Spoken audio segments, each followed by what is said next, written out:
Оқушылар, біз қазір топқа бөліндік, Топқа бөліндік. Қазір сіздердің алдарыңызға мен мынандай тапсырманы тастаймын. Мүмкін емес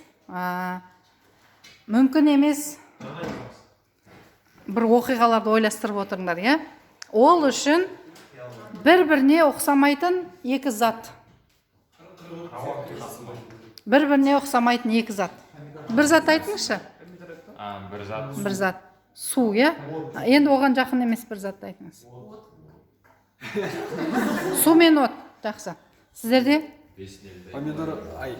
Помидор мен ай. Жақсы. Сіздерде? Малика?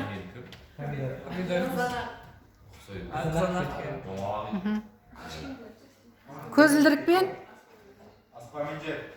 Аспан мен жер. Али, сіздерде?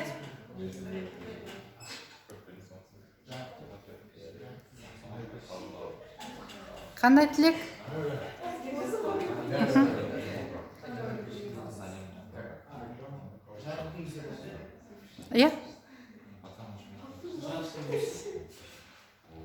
Қараңғылық.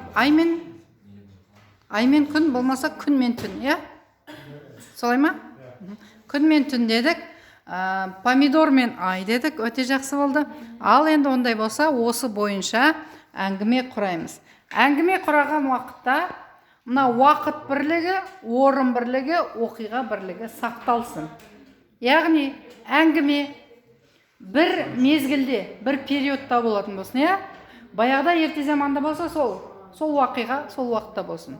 Сосын бір жерде, ол мүмкін бір қалада, мүмкін бір мемлекетте, мүмкін бір шағын ғана ортада болуы мүмкін. Содан кейін оқиға бір ізді болсын. Басталу, байланысы, даму, шарттау, шегі, шешімі деп. Ал енді осыларды байланыстырып, біз әңгіме жасап көрейік.